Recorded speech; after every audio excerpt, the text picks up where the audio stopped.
Guerra y paz, de León Tolstoy. Parte 3. Capítulo 5. Al día siguiente del encuentro de Boris y Rostov, fue la revista de los ejércitos austriaco y ruso, tanto los de refresco que acababan de llegar de Rusia, como aquellos que ya volvían de la campaña con Kutuzov. Ambos emperadores, el ruso con el Cesarevich y el austriaco con el archiduque, pasaron revista a la unión de los dos ejércitos, que sumaban 80,000 hombres. Desde el amanecer comenzaron a moverse los ejércitos gallardamente aseados y vestidos, ocupando un lugar protegido. Miles de piernas y de bayonetas, con las banderas desplegadas y deteniéndose ante las órdenes de los oficiales, iban formando y guardando las distancias, dejando pasar a otros grupos de infantería con diferentes uniformes. Sonaba el rítmico trote y el tintineo de los sables de la elegante caballería, vestida con sus uniformes bordados azules, rojos, verdes, llevando músicos con bordadas indumentarias por delante, sobre caballos negros, alazanes y bayos. Extendiéndose, con su sonido metálico temblando sobre las cureñas, los cañones limpios y brillantes, con su olor a atacador, arrastrándose entre la infantería y la caballería, iba la artillería situándose en los lugares designados. No solamente los generales con los uniformes de gran gala, con las gruesas o delgadas cinturas ceñidas hasta lo imposible, y enrojeciendo por los cuellos abrochados con las bandas, y todas las condecoraciones, no solo los oficiales bien peinados y emperifollados, sino cada soldado con el rostro fresco, recién afeitado y lavado, y con el equipo lo más reluciente posible, cada caballo tan bien cuidado que la piel brillaba como raso en el cuello, y las crines mojadas peinadas pelo a pelo. Todos percibían que estaba sucediendo algo serio, solemne e importante. Cada general y soldado se sentía como un grano de arena en ese mar de personas. Sentía su insignificancia como individuo, y a la vez experimentaba una orgullosa impresión de su fuerza y magnitud, perteneciendo a esa masa con la que se hacía una indivisible unión. Desde el amanecer y hasta las 10 de la mañana, continuaron los intensivos desvelos y los esfuerzos, y finalmente todo llegó a estar en el adecuado orden. En el enorme campo se distribuyen las filas, y solo se ven las formaciones precisamente alineadas y limpias, reluciendo con el blanco de sus uniformes de la artillería, caballería, la guardia, el ejército de Kutuzov, que destaca por su informalidad belicosa, y la guardia austriaca con sus generales de blanco. Un emocionado murmullo pasó, como el viento entre las hojas de los árboles, y desde todas partes resonaron los sonidos de la marcha general, como si el mismo ejército se alegrara al encontrarse con el zar, y emitiera esos sonidos festivos, como si no fuera el viento el que agitara esta importante demanda que se vislumbraba en mitad de los batallones, sino que el propio ejército expresara su alegría ante la llegada de los emperadores con que este leve movimiento. Se escuchó una voz. Después, con el canto del gallo al alba, se repitieron otras voces desde diferentes lados. El ejército presentó armas y cayó el silencio. En el silencio sepulcral solo se escuchaba el sonido de los cascos del centenar de caballos del séquito de los emperadores. Después, solo la cariñosa voz del emperador Alejandro, y el ejército emitió un grito de alegría tan terrible, prolongado y ensordecedor, que los propios soldados se asustaron de esa fuerza y de esa masa de la que formaban parte. Rostov estaba en su puesto en las tropas de Kutuzov y experimentaba la misma sensación que experimentaban cada uno de los miembros de ese ejército, la sensación de olvido de sí mismo, de fuerza, de inhumano y orgulloso sentimiento de poder, y terrible atracción hacia aquello que era causa de ese júbilo. Sentía que de una palabra que dijera este hombre dependía que toda esa muchedumbre, y él con ella, como un insignificante grano de arena, se arrojara al fuego o al agua, al crimen o a la muerte. Por eso se estremecía y aguardaba ante esa palabra que se avecinaba. ¡Hurra! ¡Hurra! ¡Hurra! Resonaba de todas partes, y ante el armónico y ensordecedor sonido de esas voces, en medio de las inmóviles y como petrificadas en sus cuadros masas del ejército, marchaban negligentemente, sin simetría, y lo que es más importante, moviéndose con libertad, y el centenar de jinetes del séquito, y delante de ellos, 2 hombres, los emperadores. En ellos estaba absolutamente fija la atención de esa masa de gente. El hermoso y joven zar Alejandro, con uniforme de la guardia montada, con un tricornio, con su agradable rostro y su audible pero templada voz, atraía toda la atención. Era la primera vez que Rostov veía al zar. Quedó cautivado por el sencillo encanto de su apariencia en relación con su alto estatus. Deteniéndose ante el regimiento de Pavlograd, el zar le dijo algo en francés al emperador austriaco y sonrió. Al ver esa leve sonrisa, Rostov sintió que en ese momento amaba al emperador más que a nadie en el mundo. No sabía el por qué, pero así era. El emperador llamó al comandante alemán del regimiento Usach y le dijo unas palabras. Rostov le envidió con toda su alma. El emperador se dirigió a los oficiales. Señores, cada palabra le sonó a Rostov como música celestial. Les doy las gracias de todo corazón. Qué feliz hubiera sido Rostov si hubiera podido entonces morir por su zar. Han recibido las insignias de San Jorge y serán dignos de ello. El zar aún dijo algo más que Rostov no alcanzó a oír, y los soldados, con toda la fuerza de sus pulmones de húsar, gritaron ¡Hurra! Rostov gritó también, inclinándose en la silla para darse fuerzas deseando hacerse daño con ese grito, pero solo para expresar todo su entusiasmo por su soberano. El zar se detuvo unos segundos como indeciso. ¿Cómo puede estar indeciso el zar?, pensó Rostov, y esa indecisión le pareció aún más majestuosa. Pero la indecisión no duró más que un instante. El pie del zar, con la ceñida y afilada espuela, tocó el costado de la hermosa yegua inglesa que montaba. La mano del zar, enguantada en blanco, tiró de las riendas, y arrastrado, se ocultó en el desordenado pero encantador ondulante mar de sus ayudantes. Cuando la visión se desvaneció, se cantaron canciones.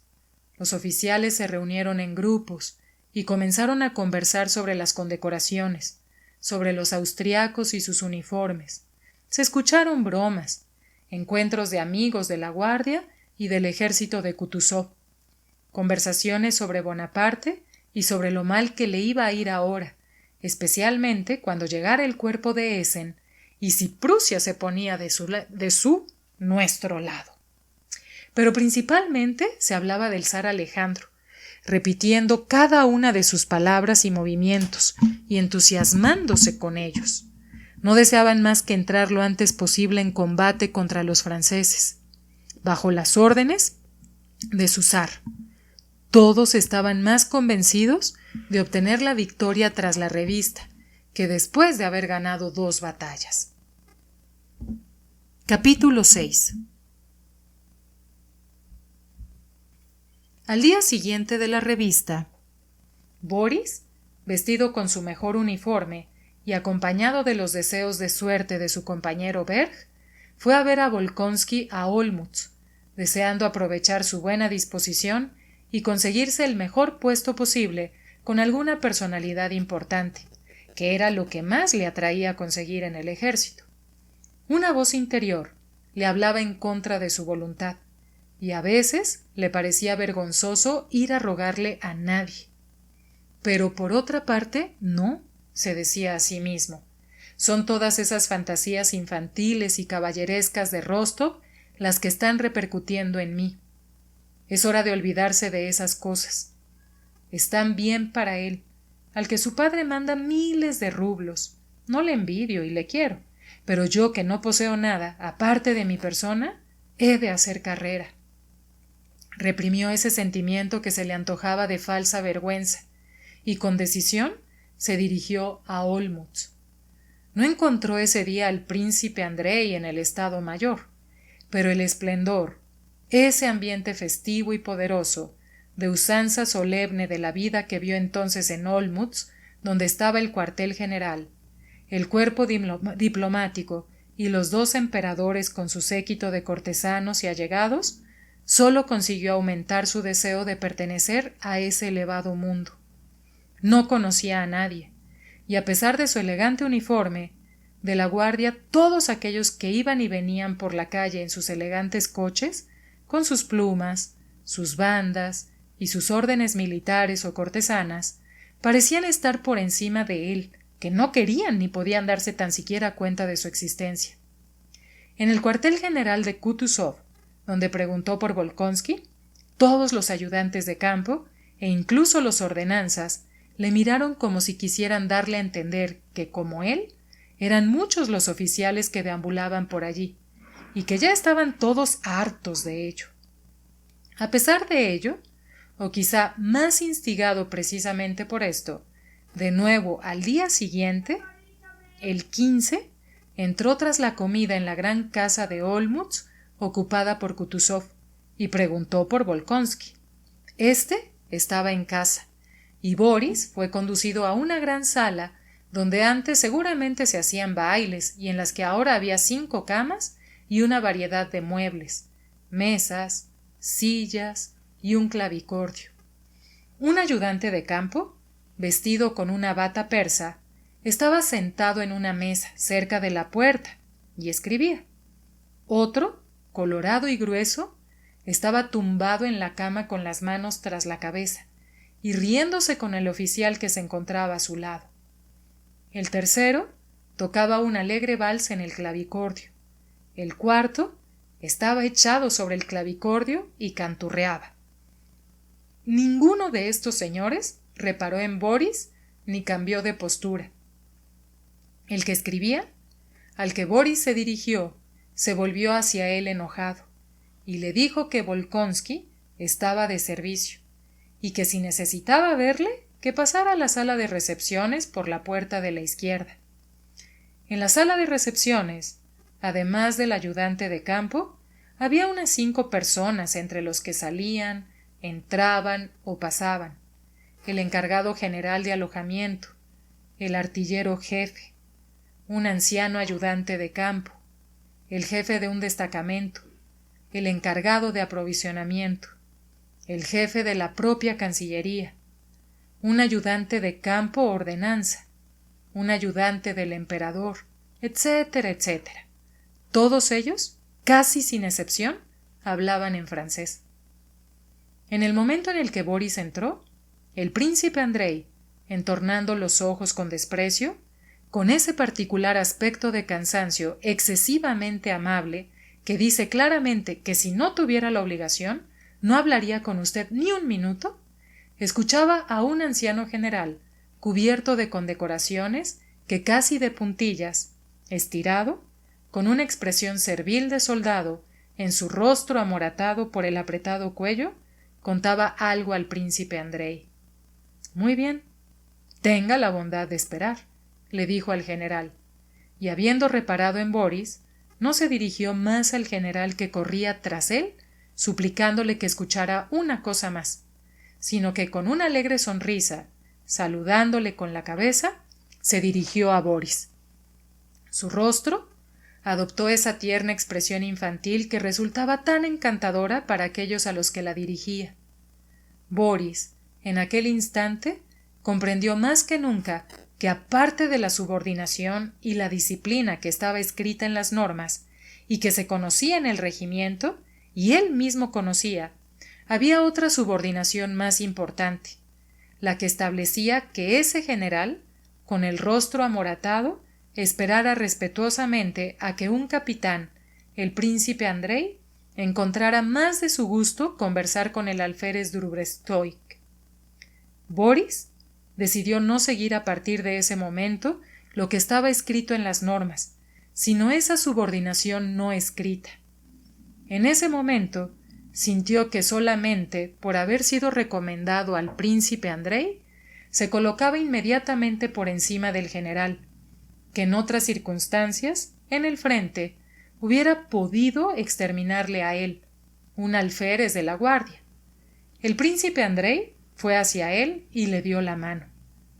Qué lástima que ayer no pudiera encontrarme. Pasé todo el día con los alemanes. Fui con Weyrother a comprobar la disposición. Cuando los alemanes se ponen puntillosos, no se acaba nunca. Boris sonrió como si lo que contaba el príncipe Andrei fuera algo conocido para él, pero era la primera vez que escuchaba el apellido Weyrother e incluso la palabra disposición. Bueno, ¿qué? Querido, ¿sigue queriendo ser ayudante de campo? He pensado en usted en este tiempo. Sí, he pensado, dijo Boris enrojeciendo involuntariamente por alguna razón, solicitar un puesto con el comandante en jefe. Recibió una carta del príncipe Kuragin hablándole de mí. Solo quiero pedirlo porque, añadió como si le diera vergüenza, creo que la guardia no entrará en combate. Bien, bien. Hablaremos de todo, dijo el príncipe Andrei. Solo permítame que termine con este señor y enseguida estoy con usted. Y cuando el príncipe Andrei fue a despachar al amoratado general, éste, que evidentemente no compartía las ideas de Boris sobre las ventajas de la subordinación no escrita, clavó una mirada tan terrible y feroz en el atrevido alférez que le había impedido terminar su conversación con el ayudante de campo, que Boris se sintió incómodo. Se volvió y esperó con impaciencia a que volviera el príncipe Andrei del despacho del comandante en jefe. Esto es lo que he pensado para usted, dijo el príncipe Andrei cuando entraron en la gran sala donde estaba el clavicordio. El ayudante, que había recibido a Boris con tanta frialdad, fue amable y cortés con él. No sacará nada acudiendo a Kutuzov, decía el príncipe Andrei. Le dirá un montón de gentilezas. Le invitará a comer con él. Esto no estaría tan mal para el servicio a esta subordinación, pensó Boris. Pero no conseguirá nada más que eso. Pronto seremos un batallón de ayudantes de campo y ordenanzas.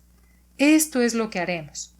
Tengo un buen amigo, un general ayudante del emperador Alejandro y una excelente persona, el príncipe Dolgorukov. Y aunque puede que no lo sepa, resulta que ahora ni Kutuzov, con todo el Estado Mayor, ni nosotros significamos nada. Todo está ahora centralizado en el zar. Así que nos dirigiremos a Dolgorukov. Yo también he de ir a verle. Ya le he hablado de usted. Así veremos si hay posibilidad de encontrarle un puesto con él o en otro sitio allí, más cerca del sol. Estaba bien avanzada la tarde cuando llegaron al palacio de Olmutz, donde se encontraba el emperador con sus allegados. Capítulo 7. Ese mismo día se reunía el Consejo de Guerra del que formaban parte todos los miembros del Hofkriegsrat, y los dos emperadores, y en el cual, en contra de la opinión de los ancianos, de Kutuzov y del príncipe Schwarzenberger, se había decidido atacar inmediatamente y presentar batalla general a Bonaparte. Acababa de terminar la reunión del Consejo de Guerra cuando Andrei llegó, en compañía de Boris, al palacio en busca del príncipe Dolgorúkov. Todos los rostros del cuartel general se encontraban bajo el encanto de la revista de Olmütz, y en esa tarde el encanto aún se había reforzado más por el Consejo de Guerra. Las voces tardías de los que aconsejaban esperar aún algo más, sin ser apoyadas, habían sido sofocadas tan unánimemente, y los argumentos de los que las refutaban evidenciaban tan indiscutiblemente las ventajas de una ofensiva que lo que se trató en el Consejo, la futura batalla y la indudable victoria, no parecían futuro, sino ya pasado. Todas las ventajas estaban de nuestra parte. Las enormes fuerzas, sin duda superiores a las de Napoleón, estaban concentradas en un único sitio. Napoleón, que estaba visiblemente debilitado, no preparaba el ataque. Los ejércitos estaban animados por la llegada de los emperadores y deseaban entrar en combate. El general austriaco Weyrother, que servía de guía a los ejércitos, conocía hasta los más insignificantes detalles del punto estratégico en el que iba a tener lugar la batalla. Por una feliz coincidencia, el ejército austriaco había estado el año anterior de maniobras precisamente en esos campos, en los que entonces era inminente el combate con los franceses. El terreno se conocía y estaba registrado en los mapas hasta los más mínimos detalles. Dolgorúkov, que era uno de los más ardientes partidarios del ataque, acababa de volver de la revista, cansado, agotado, pero animado y orgulloso por el triunfo obtenido en el Consejo. Cuando el príncipe Andrei y Boris entraron en sus aposentos, el príncipe Andrei le presentó a su protegido, pero el príncipe Dolgorúkov, aunque le estrechó la mano firme y cortésmente, no le dijo nada, y no estaba en disposición visiblemente de reprimir el expresar los pensamientos que le ocupaban en aquel momento, y le dijo en francés al príncipe Andrei: «Bueno, querido, ¿qué batalla hemos mantenido? Quiera Dios que la batalla que tendrá lugar a consecuencia de ésta sea igual de victoriosa». «Bueno, querido mío», dijo él entrecortada y animadamente, «debo reconocer mi culpa ante los austriacos, y especialmente ante Weyrother. ¡Qué exactitud! ¡Qué detallismo! ¡Qué conocimiento del terreno! Y previsión de todas las condiciones que se pueden presentar! No, querido, no se puede, ni aun a propósito, pensar en algo más favorable que estas condiciones en las que nos encontramos. Una mezcla de precisión austriaca y valor ruso. ¿Qué más se puede pedir? Entonces, ¿el ataque está definitivamente decidido?, dijo Volkonsky. Y sabe, querido, me parece que definitivamente Bonaparte ha perdido el juicio. Sepa que hoy se ha recibido una carta suya para el emperador. Vaya. ¿Y qué dice?, preguntó Volkonsky. ¿Qué puede decir? Nada más que bla, bla, bla, solo para ganar tiempo. Le digo que está en nuestras manos, eso está claro. Pero lo más divertido de todo, dijo de pronto riéndose bonachonamente, es que nadie sabía a quién dirigir la respuesta. Si no es al cónsul, se entiende que mucho menos al emperador. A mí me pareció que lo mejor era al general Bonaparte. Bueno, ¿y qué decidieron al final?, dijo sonriendo Volkonsky. Usted conoce a Bilibin.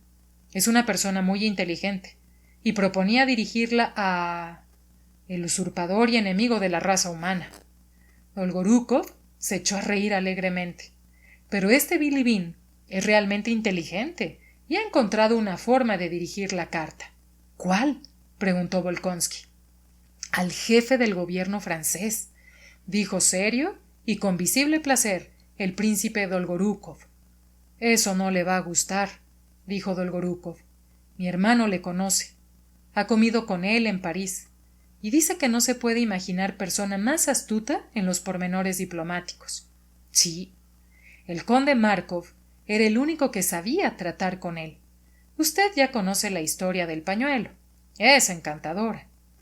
Y el locuaz Dolgorúkov dirigiéndose tanto a Boris como al príncipe Andrei, contó con detalles cómo Bonaparte, deseando probar a Márkov, nuestro embajador, dejó voluntariamente caer delante de él el pañuelo y se detuvo mirándole, seguramente que Márkov le hiciera el servicio de recogérselo.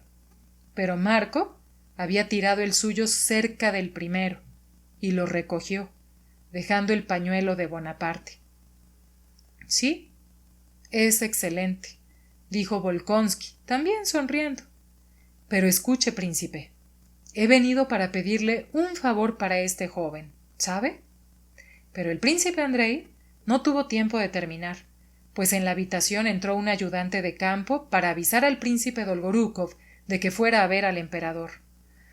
«¡Ah, qué lástima!», dijo Dolgorúkov, levantándose apresuradamente y estrechándole la mano al príncipe Andrei y a Boris. «Sabe que estaré muy contento de poder hacer todo cuanto esté a mi alcance, por usted y por este amable joven», dijo, y estrechó una vez más la mano de Boris con una expresión bondadosa, sincera y animada. Los pensamientos de Boris se agitaron involuntariamente, pensando en lo cerca que se encontraba en ese momento del poder supremo. Allí se concentraba en contacto con los resortes que guiaban todos los enormes movimientos de la masa, de la que él, en su regimiento, se sentía una parte diminuta, dócil e insignificante. Salieron al pasillo tras el príncipe Dolgorúkov y se encontraron con un personaje que salía de la misma puerta de la habitación del zar por la que entró Dolgorúkov, un joven con ropa de civil, con un rostro admirablemente hermoso y arrogante, y la mandíbula mostrada hacia adelante en línea recta, que lejos de aflarle, le otorgaba una especial expresión de vivacidad y destreza.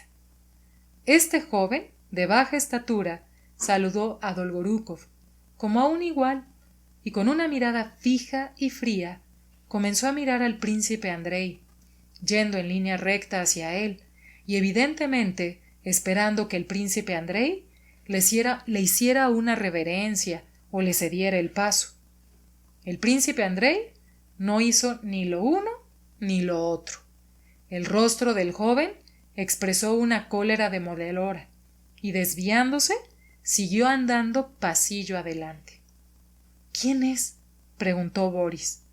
«Es una de las personas más relevantes, pero también de las más desagradables para mí. Un polaco, el príncipe Czartoryski». «Estas son las personas», dijo Bolkonsky cuando salían del palacio, con un suspiro que no pudo contener. «Estas son las personas que deciden el destino de la nación». Boris le miraba con perplejidad, dudando si esto había sido dicho desdeñosa, respetuosa o envidiosamente. Pero en el rostro bilioso y moreno del joven, que iba delante de él, no podía adivinarse nada. Lo había dicho tan claramente porque era verdad. Al día siguiente, el ejército se puso en marcha, y Boris no tuvo ocasión, hasta la batalla de Austerlitz, de visitar ni a Bolkonsky ni a Dolgorúkov, y se quedó en el frente. Capítulo 8. El 15 de noviembre partió de Olmütz la unión de los dos ejércitos, en 5 columnas, cada una bajo las órdenes de un general, de los que ni uno solo tenía nombre ruso. Sus nombres eran los siguientes: primera columna, Wimpfen; segunda columna, el conde Langeron; tercera columna, Przebyskie; cuarta columna, el príncipe Liechtenstein; y quinta columna, el príncipe Grinlow. El tiempo era frío y luminoso, y la gente marchaba alegremente. A pesar de que nadie, excepto los altos mandos, sabía a dónde se dirigía el ejército y por qué razón, todos estaban contentos de entrar en acción después de la inactividad en el campamento de Olmütz. Las columnas se movían con la música según las órdenes, con las banderas desplegadas. Todo el camino debía transcurrir armoniosamente, como en la revista, y marcando el paso. A las 9 de la mañana, el zar, con su séquito, adelantó a la guardia y se puso al lado de la columna de Przemysl. Los soldados gritaron alegremente «¡Hurra!» y durante 10 verstas, que hicieron los 80.000 soldados movilizados, se abrieron paso mezclándose artificialmente con las siguientes unidades: el sonido de la marcha del ejército y las canciones de los soldados, los ayudantes de campo y los guías de las columnas, que iban y venían por los regimientos, tenían una expresión en el rostro de alegre autocomplacencia. El general Weyrother, dirigiendo excepcionalmente el movimiento del ejército durante la tarde, dejaba pasar por su lado el ejército, quedándose en un lado del camino con algunos oficiales de la escolta, y con el príncipe Dolgorúkov, que iba a su lado, y tenía el aspecto satisfecho de una persona que desempeña una maniobra con agradecimiento. Preguntaba a los guías de división que pasaban dónde estaba determinado que pasaran la noche, y los testimonios de los guías de división concordaban con los pronósticos que le hacía Dolgorúkov, que estaba a su lado. «Fíjese, príncipe», decía él, «los de Novgorod forman el Rautsnitz. Como yo decía, tras ellos van los mosqueteros, que forman el Klaubenpitz». Comprobaba su libreta de anotaciones. Después los de Pavlograd. Después la guardia que va por el camino principal. «¡Estupendo! ¡Maravilloso!». «No veo», dijo él, recordando una réplica que le había hecho un anciano general ruso, «no veo por qué suponen que los ejércitos rusos no pueden hacer tan bien las maniobras como los austriacos. Vea, príncipe, lo firme y precisamente que se mantiene la disposición. Si la disposición es sólida». El príncipe Dolgorúkov escuchaba sin mucha atención al general austriaco. Le ocupaba la duda de si era o no era posible, y si lo era, cómo atacar al regimiento francés, contra el que topaba el ejército ruso, esa misma tarde frente a la pequeña ciudad de Wischau. Le hizo esta pregunta al general Weyrother. Weyrother dijo: «Esta cuestión solo puede resolverla la voluntad de su majestad. Por lo demás, es muy posible. No podemos dejar ante nuestras narices a este regimiento francés», dijo Dolgorúkov, y con estas palabras fue hacia el cuartel de los emperadores. En el Estado Mayor de los emperadores ya se encontraba el explorador de la avanzadilla, enviado por el príncipe Bagration, que comunicaba que el regimiento francés no era muy poderoso y carecía de refuerzos. Media hora después de que llegara el príncipe Dolgorúkov, se había decidido atacar a los franceses al amanecer del día siguiente, y con ello ignorar la llegada del emperador Alejandro al ejército y su primera campaña.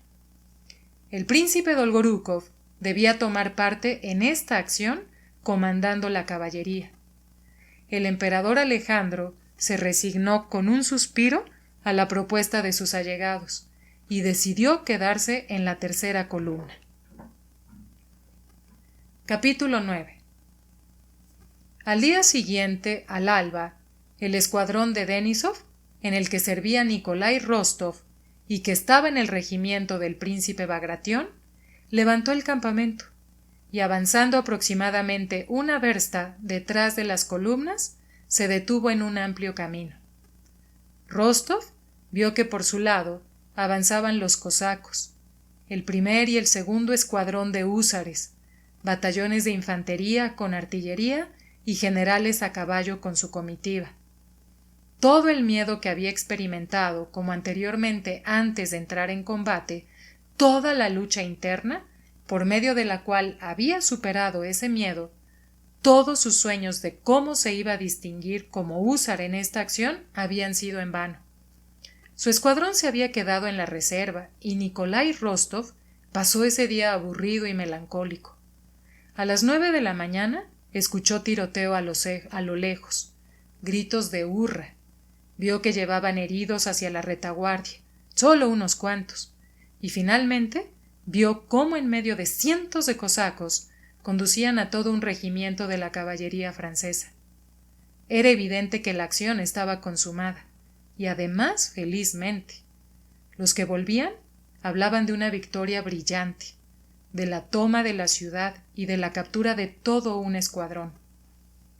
El día era claro, soleado, después de la intensa helada nocturna, y la alegre luz del día otoñal concordaba con la noticia de la victoria que no sólo transmitían los relatos, sino también las alegres expresiones del rostro de los soldados, los oficiales, los generales y los ayudantes de campo que iban y venían de allí pasando al lado del escuadrón de Rostov.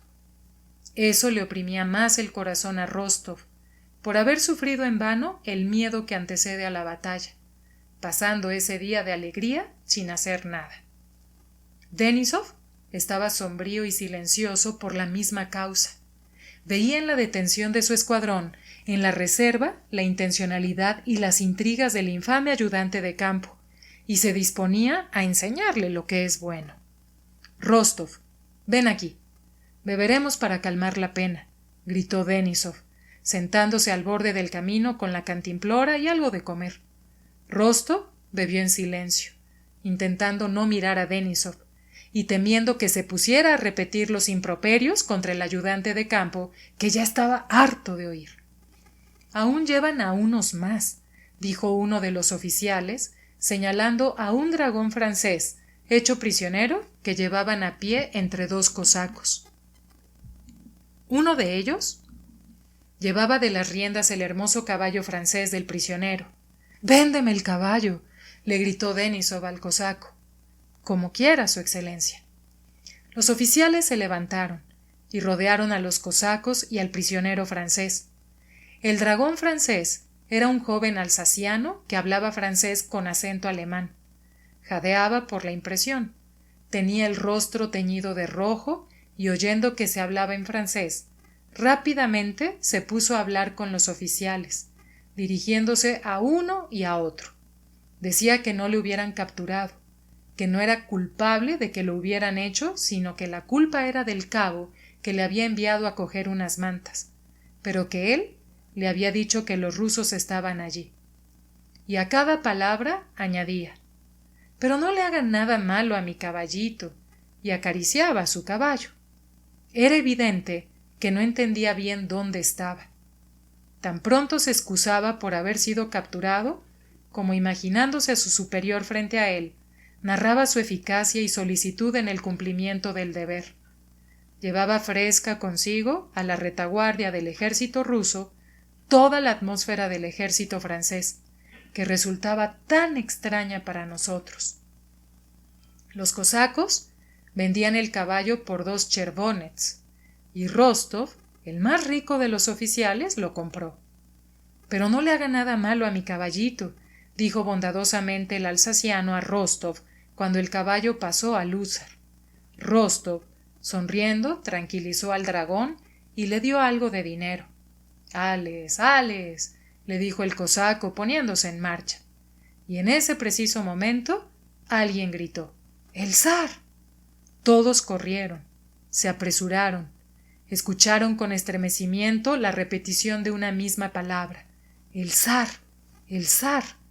Y Rostov vio que se acercaban por el camino unos cuantos jinetes llevando gorros con penachos blancos. En un minuto todos se encontraban en sus puestos y aguardaban. Nikolai Rostov no recordaba y no se dio cuenta de cómo corrió y se sentó sobre el caballo. En un instante toda su pena y su infelicidad por no haber entrado en combate, su habitual estado de aburrimiento por encontrarse entre los mismos rostros ya vistos, en un momento todos los pensamientos sobre sí mismo se desvanecieron, y fue absorbido por una sensación de felicidad ante la proximidad del emperador. Sentía que simplemente con esa proximidad se compensaba la pérdida de ese día. Se encontraba feliz, como un amante que aguarda el esperado encuentro. No se atrevía a mirar hacia el frente, y sin hacerlo sentía la embriagadora sensación de que él estaba próximo, y no la sentía por oír el ruido de los cascos de los caballos que se acercaban cabalgando, sino porque, según se acercaba todo alrededor de él, se iluminaba, y se hacía más alegre y más expresivo. Este sol se acercaba más y más para Rostov, derramando alrededor de él haces de luz majestuosa y dulce, y cuando ya se sentía atrapado por esos haces, escuchó su voz, esa voz tan cariñosa, tranquila, majestuosa y a la vez tan sencilla. Como Rostov pensaba que debía suceder, se hizo un silencio de muerte, y en ese silencio se oyó el sonido de su voz. ¿Los húsares de Pavlograd? Dijo interrogativamente. La reserva, señor, respondió cualquier otra voz, vasta y terrenal, tan humana frente a esa otra voz divina que había dicho, les húsar de Pavlograd. El zar se puso a la altura de Rostov y se detuvo. Su rostro era aún más hermoso que hacía 3 días en la revista. Resplandecía con tal alegría y juventud, con tal inocente juventud, que recordaba a un muchachito de 14 años, y a la vez era por completo el rostro del gran emperador. Por casualidad, al mirar al escuadrón, los ojos del zar se encontraron con los de Rostov, y se detuvieron en ellos no más de 2 segundos. No es posible saber si el zar entendió todo lo que sucedía en el alma de Rostov. A Rostov le pareció que lo entendía, pero miró por un momento con sus ojos azul celeste el rostro de Rostov, suave y dulcemente, y derramando por ellos una brillante luz. Después, de pronto, levantó las cejas, y con un brusco movimiento espoleó al caballo con el pie izquierdo, y siguió adelante al galope. Rostov apenas si pudo recobrar el aliento de la alegría. Habiendo escuchado el tiroteo de la vanguardia, el joven emperador no podía resistir el deseo de asistir a la batalla, y a pesar de todas las recomendaciones de los cortesanos, al mediodía partió de la tercera columna y fue al galope hasta la vanguardia. Aún sin haber alcanzado a los húsares, se encontró con unos cuantos ayudantes de campo que le informaron del feliz desenlace de la acción. La batalla se presentaba como una brillante victoria sobre los franceses, y por eso el zar y toda la guardia, especialmente cuando aún no se había dispersado el humo de la pólvora en el campo de batalla, creían que los franceses habían sido vencidos y expulsados en contra de su voluntad. Unos cuantos minutos después de que pasara el zar, la división de los húsares de Pavlograd fue hecha avanzar. En el propio Wischau, Rostov vio una vez más al zar. En la plaza de la ciudad, en la que había habido un tiroteo bastante intenso y en la que yacían unos cuantos cuerpos, entre muertos y heridos, que no había habido tiempo de retirar. Rodeado de su séquito de civiles y militares, de los que llamaba la atención la elegante figura de Adam Czartoryski, el zar, sobre una yegua inglesa, echado hacia un lado, miraba con gesto grácil, sujetando delante de los ojos los dorados impertinentes a un soldado tirado boca abajo, sin chacó y con la cabeza ensangrentada. El soldado herido era tan vasto, vil y sucio, que a Rostov le ofendía su cercanía al zar. Rostov vio cómo se estremecían, cómo a causa del frío los encorvados hombros del zar y cómo su pie izquierdo comenzaba a golpear febrilmente con la espuela el costado del caballo, que miraba indiferente y no se movía del sitio. Unos ayudantes, que se bajaron del caballo, cogieron al soldado por debajo e intentaron colocarle sobre una camilla. El soldado se puso a gemir. Con cuidado, con cuidado. ¿Es que no se puede hacer con más cuidado?, dijo el zar, sufriendo visiblemente más que el soldado moribundo, y siguió adelante. Rostov vio las lágrimas que llenaban los ojos del zar, y escuchó cómo al alejarse le decía a Czartoryski: «¡Qué cosa tan terrible es la guerra! ¡Qué cosa tan terrible!». Rostov, olvidándose de todo, espoleó a su caballo, y siguió al zar y volvió en sí solo cuando Denísov le llamó a gritos. Los ejércitos de la vanguardia estaban desplegados delante de Wischau, y a la vista de las filas enemigas que durante todo el día iban cediendo respetuosamente terreno ante los pequeños tiroteos. A la vanguardia se hizo llegar el agradecimiento del emperador, las promesas de condecoraciones, y se dio a los soldados doble ración de vodka. Las hogueras de campamento crepitaron, y las canciones de los soldados se elevaron aún más alegremente que la noche anterior.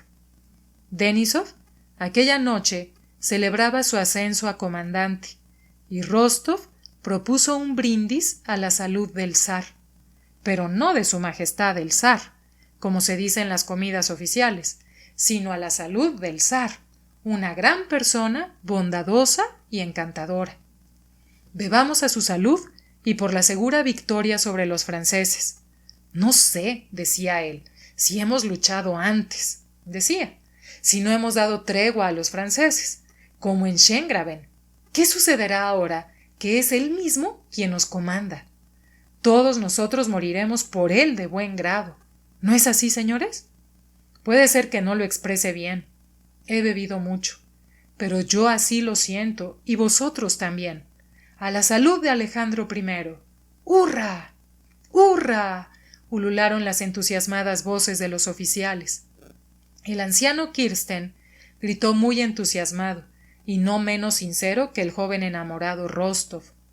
Cuando Rostov había hecho su brindis, Kirsten, vestido con camisa y pantalones, con un vaso en la mano, se acercó a la hoguera de los soldados, y con una grandiosa pose, levantando las manos con sus largos bigotes grises y con el plateado pelo del pecho que se veía a través de la camisa abierta, se detuvo a la luz de la hoguera. Muchachos, a la salud de su majestad el zar, por la victoria sobre los enemigos. ¡Hurra!, gritó él con su excepcional voz de barítono de anciano húsar.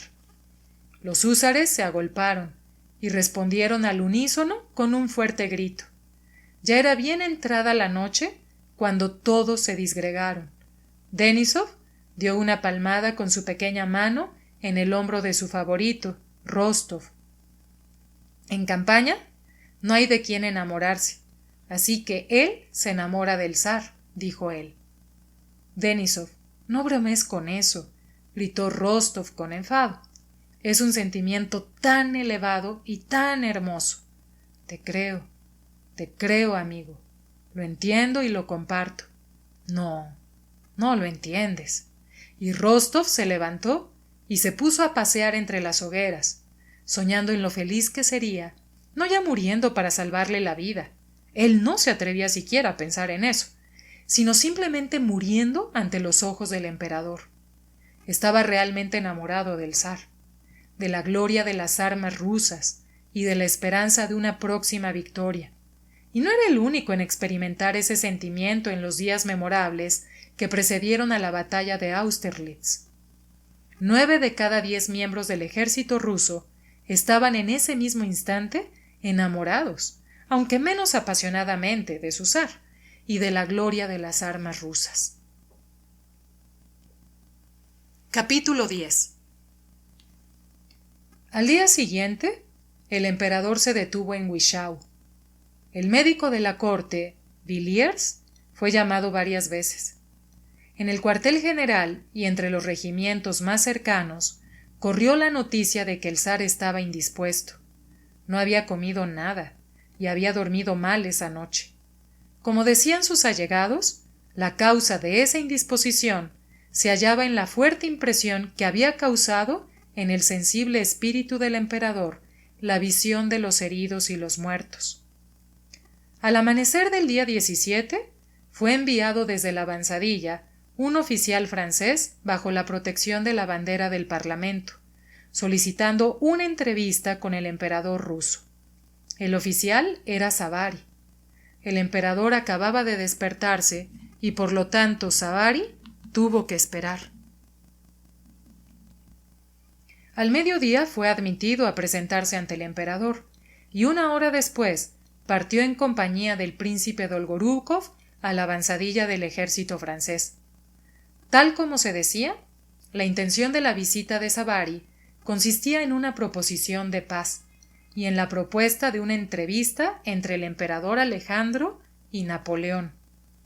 Finalmente había sido rechazado y en lugar del emperador se envió a Dolgorúkov, el vencedor de Wichau, junto a Savary para que mantuviera conversaciones con Napoleón, si estas conversaciones, contra toda espera, contenían un verdadero deseo de paz. Por la tarde volvió Dolgorúkov y a los ojos de los que le conocían se había operado en él un significativo cambio. Después de su entrevista con Napoleón, se comportaba como un príncipe de nacimiento y no habló con ninguno de los allegados del emperador sobre lo que había sucedido en esa entrevista. Al volver, fue directamente a ver al emperador y pasó largo rato con él a solas. A pesar de eso, en el Estado Mayor se difundieron rumores sobre lo dignamente que se había comportado Dolgorúkov con Bonaparte y de cómo, para no llamar a Bonaparte Excelencia, intencionadamente no le había llamado de ninguna manera, y cómo él, declinando las propuestas de paz que le hacía Bonaparte, terminó de rematarle. Dolgorúkov comentó lo siguiente al general austriaco Weyrother en presencia de extraños. O bien yo no entiendo nada, decía el príncipe Dolgorúkov, o él teme en ese momento más que nada la batalla general. En caso contrario, ¿para qué le haría falta esta entrevista? Mantener conversaciones y, lo que es más importante, retroceder sin la menor demora, cuando retroceder es algo tan contrario a todas las estrategias bélicas. Créame, le llegará la hora, y será muy pronto. Bien andaríamos si escucháramos a los llamados ancianos experimentados, como el príncipe Schwarzenberg, etc.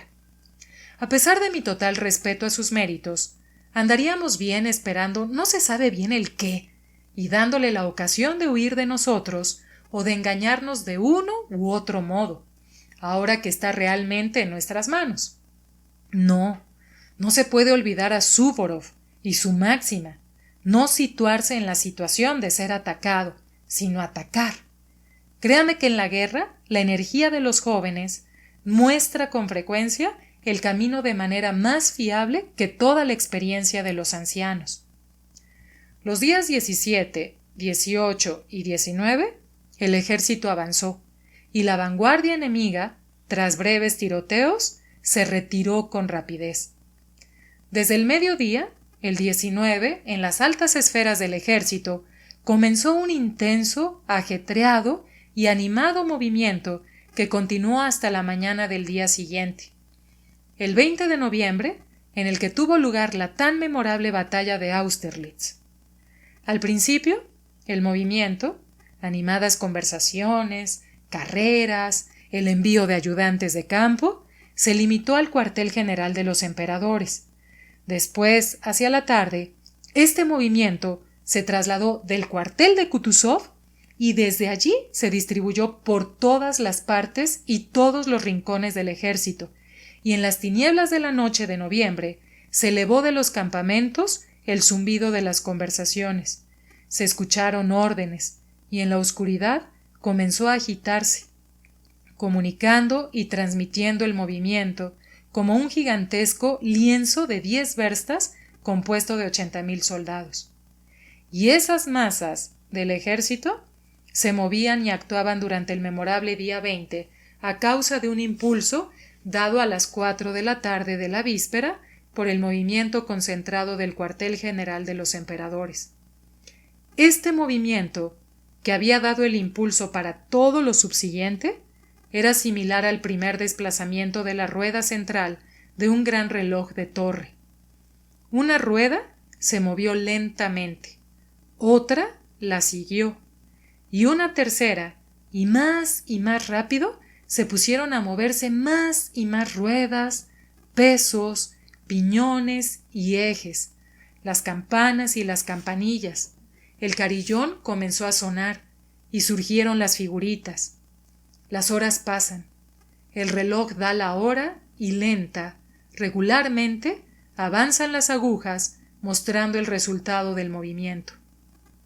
Sucede igual que en los relojes, igual que en ese incontenible movimiento fatídico, y con la misma independencia de la primera causa del desplazamiento de la rueda central, cuando ya se ha dado el primer impulso. De igual modo, la rueda que se encuentra al lado permanece indiferente, silenciosa e inmóvil, hasta el momento en el que se le transmite el movimiento y lo sigue a su vez dócilmente, tan pronto como le llega, silbando en los ejes y encajando los dientes, los bloques suenan rodando con rapidez vertiginosa, y a la rueda que está al lado, igualmente tranquila e inmóvil, como si estuviera preparada para pasar 100 años en esa misma inmovilidad, le llega el momento. Se acciona una palanca y, obedeciendo al movimiento, rechina, se pone a dar vueltas y se une a la operación. Igual que en los relojes, el resultado del complejo e innumerable movimiento de las piezas es el lento pero uniforme movimiento de las agujas que muestran la hora. Así, el resultado de todos los complejos movimientos humanos de esos 160.000 rusos y franceses, todos los anhelos, deseos, arrepentimientos, humillaciones, satisfacciones, sufrimientos, temores y pasiones de estas personas fue la pérdida de la batalla de Austerlitz, llamada la batalla de los 3 emperadores, lo que equivale a un lento avance de la aguja de la historia universal en la esfera de la historia de la humanidad. Los emperadores y sus allegados se emocionaban con la esperanza y el temor ante los acontecimientos del día siguiente, y temían principalmente que Bonaparte les engañara, que no retrocediera rápidamente a Bohemia y les privara del éxito seguro que todo parecía apuntar. La poca gente que pensaba en la batalla del día siguiente era el propio zar, el príncipe Dolgorúkov y Adam Czartoryski. El principal resorte de todo el movimiento era Weyrother. Su ayudante estaba sobrecargado con los detalles de la acción. Había ido a la avanzadilla a observar al enemigo. Dictaba las órdenes en alemán. Había ido a ver a Kutuzov y al emperador, y le mostraba en el plano la disposición y los movimientos propuestos del ejército.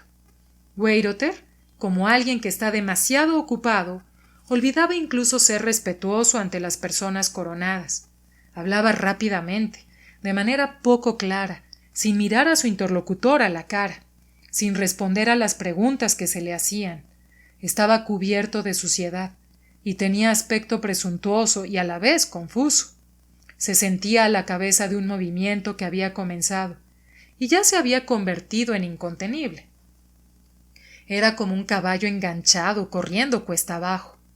No sabía si tiraba o era arrastrado, pero avanzaba lo más rápido posible, sin tener tiempo de pensar a dónde conduciría ese movimiento.